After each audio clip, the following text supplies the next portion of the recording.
integration is defined as being able to organize all of our senses. You know, we speak of our five senses, of the sense of sight and sound and taste and smell and touch. That's pretty typical that we know those are our five senses.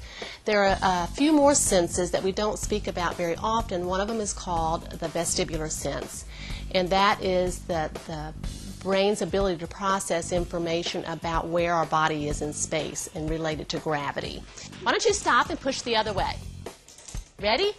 And stop, stop, stop, stop, stop. The other sense that we frequently don't talk about is the proprioceptive sense. That's the sensation that we feel that, again, helps us figure out where our bodies are and how much pressure we're using with our movement. We also have the tactile sense. You know, the tactile sense with the basic senses is just the sense of touch.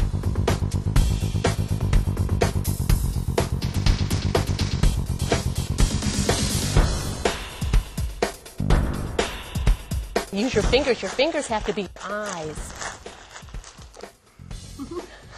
Your fingers have to be your eyes. No looking. Put your hand in. When you see sensory integration therapy, you do think it's play. You think, oh my goodness, that child is having so much fun. And it's true. They do have a good time if you can get them past that level of fear that some are in. They realize that, hey, this is not so bad and this is fun and I know where my body is now and I can do this without being fearful. So of course it makes me happy that they can start playing like their peers and not be so frightened or not be feeling so much pain because someone has come and touched them on their back or on the top of the head, which just sends them off, and it just seems so hurtful to them.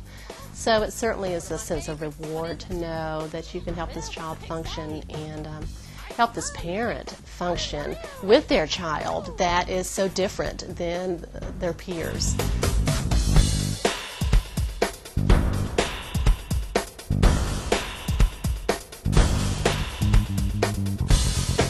Typically, in terms of working with a child that's early on in their age, 0 to 3 population, that we already know is a fussy baby and they don't tolerate their mother holding them, or they're having difficulty just organizing that suck on a bottle, you know already that things may be a little bit iffy about their sensory system.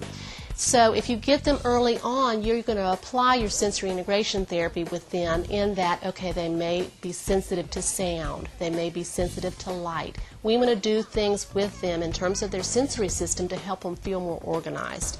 You wouldn't see a 2-year-old or a 1-year-old on these swings necessarily, but we could adapt what we're going to provide in a sense using a sensory integrative approach. In terms of therapy, we base it on the goal itself. And so they may be in therapy 3, 4, 5 months, or they may be in therapy for a couple of years, just depending on what that functional goal is you're working towards. Right now, sensory integration therapy is something that's still being researched in terms of its validity. You will have therapists like myself that know there are certain things that I can do with using a sensory integrative approach with the child that I absolutely know is so worthwhile. And we'll have parents to say, absolutely, this has worked and helped my child to get to this next point. Research is still going on out there. Because it's still being researched and questioned about its validity at times, there are some insurance companies that do not recognize sensory processing dysfunction or sensory integrative dysfunction. Oh, wait a minute, don't you get tangled in there like a fish. That would be so hard to get you out. Costs will vary for sensory integration therapy. Just on average, I imagine it would be anywhere from $80 to $150 maybe per session. Where's Will? Where's Will? Is he caught in the fish net?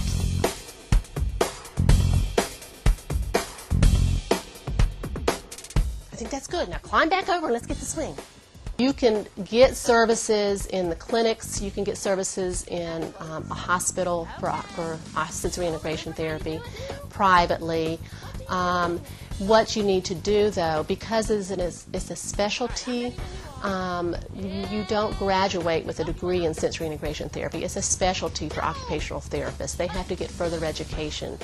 And Sensory Integration International has a test that, or several courses that you can go through to be certified to give their evaluation for sensory integration dysfunction. And as a result of that, you become certified to give that test. You'll have therapists that will be interested in doing that, and then you have therapists that really don't, and they'll get bits and pieces of sensory integration therapy and use them in their clinic. So you really, as a parent, you really need to ask, do you use a sensory integration approach in your therapy, and would that help my child?